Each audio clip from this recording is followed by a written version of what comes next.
Colorado has 58 mountains over 14,000 feet. But that is not even the craziest part.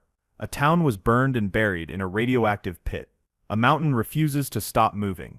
Secret tunnels are stealing entire rivers right beneath the Continental Divide. Colorado hides geography so insane you will question if any of this is actually real. At number 20, we have the Slum Gullion landslide near Lake City. This massive chunk of mountain has been creeping downhill non-stop for over 300 years straight. It moves about 1 centimeter every single day without ever stopping. That means this landslide has traveled nearly a full kilometer since the American Revolution. The mountain literally refuses to stay put. Geologists monitor it constantly, because nobody knows when it might finally speed up or collapse completely. Trees grow tilted on its surface, as the ground slowly shifts beneath their roots. Buildings would be impossible to construct here. The mountain flows like frozen honey down the slope toward the lake fork of the Gunnison River below. Coming in at number 19 is Denver rejecting the Olympics after actually winning the bid. In 1970, Denver was awarded the 1976 Winter Olympics over competitors worldwide. Then Colorado voters did something no city had ever done before in history. They voted no thanks and rejected hosting the games entirely. Environmental concerns and massive costs made voters cancel the whole thing. The Olympics moved to Innsbruck, Austria instead, while Denver became the first city to refuse global glory. This decision shocked the entire international community and changed Olympic bidding forever. Denver chose mountains and budgets over prestige. The 1976 Games happened without Colorado, and the world could not believe what just happened. At number 18, we have the Yampa River, as the last major free-flowing river in the entire Colorado River Basin. 7 states share the Colorado River system, and every major tributary has been dammed except this one single river. The Yampa still runs wild, from the Flat Tops Wilderness, all the way to its confluence with the Green River. Multiple dam proposals tried to drown this river for decades. Every single attempt failed, thanks to fierce environmental protection fights. This river represents the last piece of natural hydrology in a system completely controlled by concrete and politics everywhere else. Fish species survive here that vanished from dammed rivers generations ago. The Yampa flows exactly as it did centuries before humans arrived. Number 17 brings us aspen groves near Kebler Pass that might be larger than Utah's famous Pando organism. Pando in Utah gets all the attention as the largest living thing on Earth at 106 acres of connected root systems. But Colorado's aspen colonies near Kebler Pass may actually exceed that size by significant margins. These groves share one single root system, connecting thousands of tree trunks across more than 106 acres of mountain slopes, all genetically identical. Every trunk grows from the same ancient roots underground. Scientists suspect these Colorado aspens could be the true record holder. One tree sprawling across entire mountainsides as a single living organism that could be thousands of years old. At number 16, we have a secret tunnel under Rocky Mountain National Park, stealing water from the Colorado River. The Alva B. Adams Tunnel runs 13 miles straight through mountain granite beneath the Continental Divide at impossible depths. This tunnel sits 3,700 feet beneath the surface and diverts western slope water to Denver and farms on the eastern slope. The tunnel literally robs the Colorado River before it even leaves the state. Water crosses the divide underground against its natural flow. Denver gets to drink mountains that should drain toward the Pacific Ocean instead. Farmers irrigate fields with stolen snowmelt meant for the West. This tunnel reverses geography itself by moving water where nature never intended it to go at all. Coming in at number 15 is the entire town of Ur-Avan getting dismantled and buried in a radioactive pit. Uranium mining built this town during the Cold War nuclear arms race. Then the contamination became too dangerous to ignore any longer. The government spent $120 million over 20 years completely erasing Ur-Avan from existence. Every building was demolished and burned. Contaminated soil was scraped up and dumped into lined pits. The entire town vanished into a radioactive grave forever. Maps no longer show Ur-Avan at all. Families who grew up there cannot return to visit childhood homes.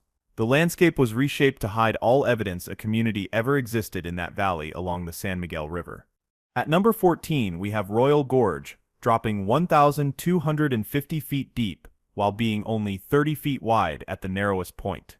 You could stack 4 statues of Liberty on top of each other inside this crack and still not reach the rim above.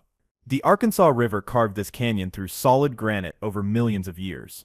Standing at the bottom feels like being trapped inside a stone vise ready to crush you. Walls rise nearly straight up on both sides, blocking out most of the sky. The bridge spanning this gap sits 955 feet above the water as one of the highest suspension bridges in America.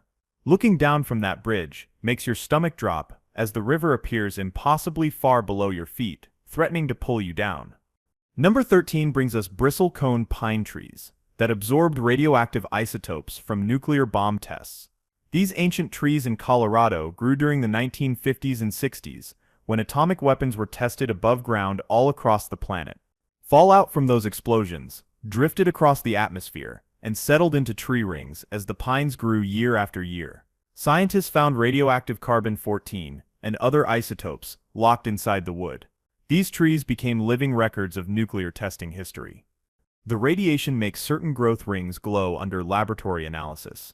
Trees turned into time capsules, documenting exactly when humanity detonated atomic bombs and poisoned the atmosphere. Nature absorbed our nuclear experiments and stored the evidence in wood for centuries. At number 12, we have Chinook winds, raising temperatures by 30 degrees Fahrenheit in a single hour. These winds roar down the eastern slopes of the Rockies, with enough power to devour winter in minutes right before your eyes. People call them snow eaters because they can melt a foot of snow before you finish lunch. The temperature spike happens so fast thermometers struggle to keep up. Warm, dry air screams down mountain slopes and turns frozen landscapes into mud instantly. One moment you are standing in deep winter cold. The next moment warm wind hits your face and snow vanishes beneath your boots. This weather phenomenon defies normal seasonal expectations and makes Colorado winters wildly unpredictable across the entire Front Range.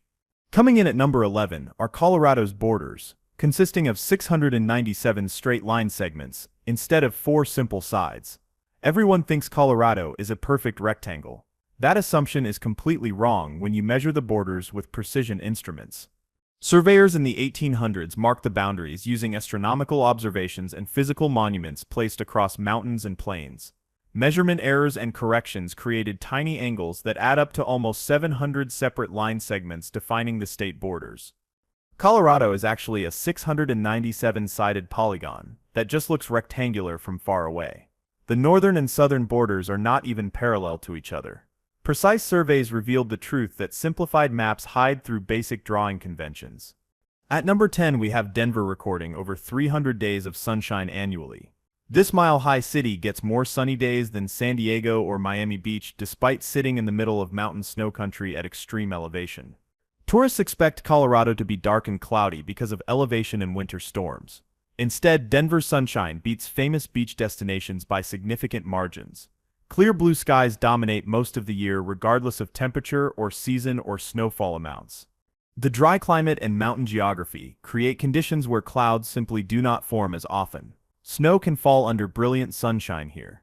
You can shovel your driveway while wearing sunglasses because the sky stays bright even during brutal winter storms. Number 9 brings us water from the western slope, crossing the Continental Divide 3 separate times through underground tunnels. This hydroengineering sounds completely impossible, but it happens every single day beneath Colorado mountains right now. Snowmelt starts on the western slope, draining naturally toward the Pacific Ocean. Then tunnels capture it and send it east under the divide. Additional tunnels move it back west, then east again through mountain bedrock for irrigation and drinking water supplies. Water zigzags beneath the backbone of North America multiple times before finally reaching farm fields on the eastern plains. This completely reverses natural drainage patterns. Engineers built an underground maze, forcing rivers to flow where geography never intended them to go. At number 8, we have Great Sand Dunes National Park, containing the tallest sand dunes in all of North America. Star dunes rise 750 feet high in the middle of the Rocky Mountains, where sand should not exist at all. These dunes formed from sediment washing out of the San Juan Mountains, then getting blown into a corner of the San Luis Valley by opposing wind patterns. Sand piled up for thousands of years, creating massive dunes surrounded by snowy mountain peaks. Climbing to the top of these dunes feels like hiking a mountain made of loose sand. Every step sinks and slides. The view from the summit shows sand waves stretching towards snowy 14ers in the distance, creating a landscape that seems absolutely impossible. Coming in at number 7 is Four Corners, where you can stand in Colorado, Utah, Arizona, and New Mexico simultaneously. This is the only place in America where 4 states meet at one single point on the ground at the exact same spot. A bronze marker embedded in concrete shows the exact spot. Tourists line up to put hands and feet in 4 different states at once. The borders are completely arbitrary lines drawn by Congress that happen to intersect perfectly right here. Geography itself does not care about these boundaries. The landscape looks identical on all 4 sides of the marker. Yet this spot represents a unique mathematical point where state sovereignty quarters itself into jurisdictional puzzles that lawyers love to debate endlessly. At number 6 we have fluorescent fossil beds preserving 14-foot wide petrified redwood stumps and over 60,000 insect fossils. This site is basically nature's bug museum frozen in volcanic ash for 34 million years in perfect condition. Ancient Lake Florissant existed here during a time when Colorado looked nothing like today. Massive redwood forests surrounded the lake. Then volcanic eruptions buried everything in ash that preserved insects and plants in extraordinary detail never seen elsewhere.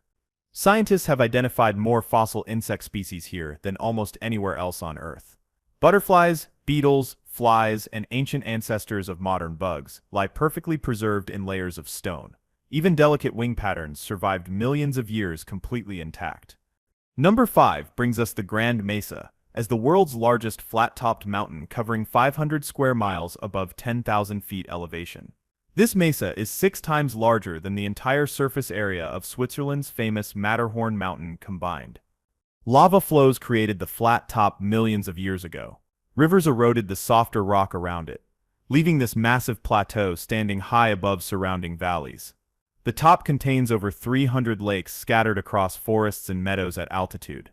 Driving up the mesa feels like climbing into the sky, then suddenly arriving on flat ground that extends for miles. The top is so huge you forget you are standing on a mountain at all until you reach the edges and look straight down. At number 4 we have Colorado, as the only U.S. state lying entirely above 1,000 meters elevation. Every single inch of Colorado sits higher than most countries on Earth. The lowest point in the state is still 3,315 feet above sea level. That lowest point sits where the Araucary River crosses into Kansas. Even there you are standing higher than entire European nations. Most of Florida, Louisiana, Delaware, and other coastal states sit completely below Colorado's lowest valley floor. This makes Colorado the roof of the nation in ways no other state can claim.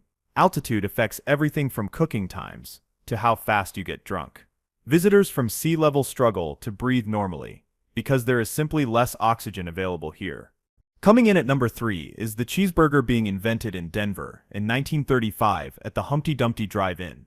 Louis Ballast created this food icon and trademarked it before anyone else could claim the invention as their own. He simply decided to put cheese on a hamburger one day and called it a cheeseburger. Then he legally protected the name. This Denver drive-in created one of the most popular foods in human history from a simple idea. Billions of cheeseburgers get consumed worldwide every year. All of them trace back to this single moment in Colorado when someone added cheese to beef. The Humpty Dumpty Drive-In is gone now, but its legacy dominates global fast food culture forever. At number 2, we have Colorado recording softball-sized hail, measuring 4.83 inches in Bethune in 2019. This ranks among the largest hailstones ever documented in American history. These ice chunks fell from the sky with enough force to destroy anything they hit. Hail this size punches through car roofs and shatters windshields instantly. People caught outside during this storm risked serious injury or death from frozen projectiles falling at terminal velocity. The storm caused millions of dollars in damage across the eastern plains. Colorado's unique geography creates perfect conditions for severe hailstorms. Warm, moist air from the Gulf of Mexico collides with cold mountain air, creating supercell thunderstorms that manufacture ice boulders. These storms turn spring and summer afternoons into combat zones. But number 1 is where everything changes completely. Colorado contains 58 14ers, or peaks, exceeding 14,000 feet in elevation. That is more than any other U.S. state, by a massive margin that no other state can touch. Alaska has tall mountains, but California only has 12 14ers total. Colorado dominates the competition with nearly 5 times more than its closest rival. These peaks define the state's identity more than anything else you can name. Gray's Peak stands as the highest point on the Continental Divide in all of North America at 14,278 feet. Water falling on one side flows to the Atlantic Ocean. Water on the other side drains to the Pacific, thousands of miles away from a single mountaintop. Climbers spend years trying to summit all 58 in a quest that tests endurance and determination.